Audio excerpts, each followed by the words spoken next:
Be kind to nature. An announcement came over the huge speakers next to the stadium lights. Welcome, everyone. Welcome to the 23rd annual Big Movie Night at Brewer Nature Reserve.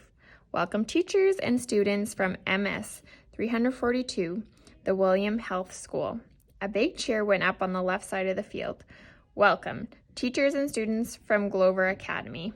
Another cheer went up, and this time from the right side of the field. And welcome, teachers and students from the Beecher Prep School. Our whole group cheered as loudly as we could. We're thrilled to have you here as our guests tonight, and thrilled that the weather is cooperating. In fact, can you believe what a beautiful night this is? Again, everyone whooped and hollered. So as we prepared the movie, we do ask that you take a few moments to listen to this important announcement. The Brewer Nature Reserve, as you know, is dedicated to preserving our natural resources and the environment. We ask that you leave no litter behind. Clean up after yourselves. Be kind to nature, and it will be kind to you. We ask that you keep that in mind as you walk around the grounds. Do not venture beyond the orange cones at the edges of the fairgrounds. Do not go into the cornfields or the woods. Please keep the free roaming to a minimum.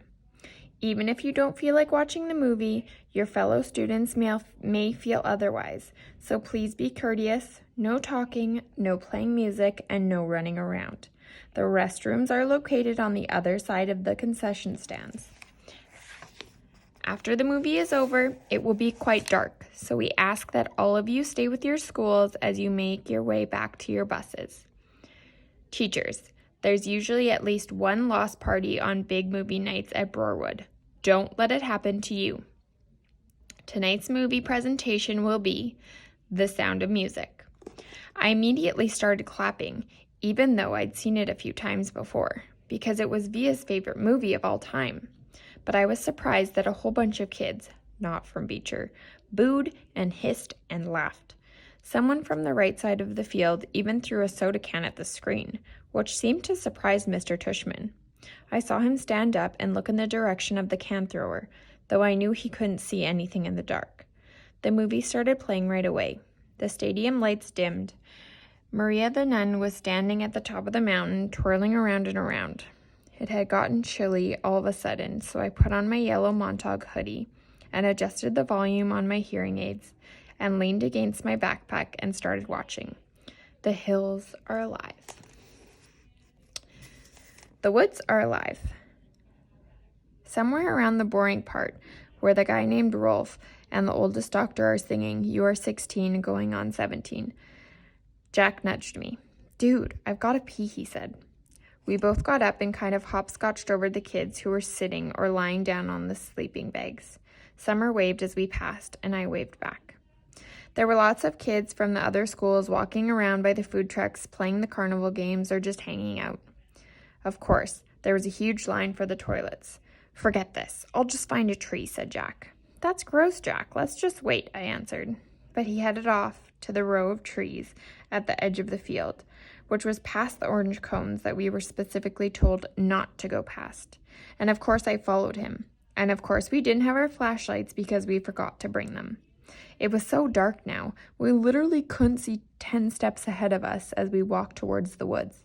Luckily, the movie gave off some light, so when we saw a flashlight coming towards us out of the woods, we knew immediately that it was Henry, Miles, and Amos.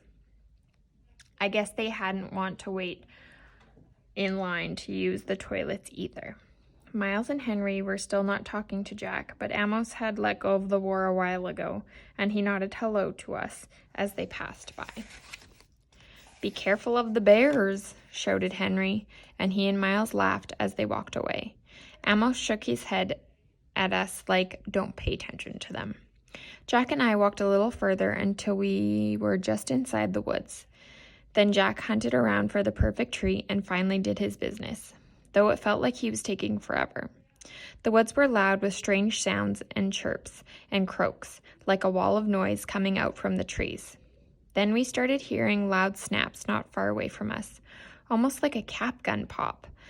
That definitely weren't insect noises. And far away, like in another world, We could hear raindrops on roses and whiskers on kittens.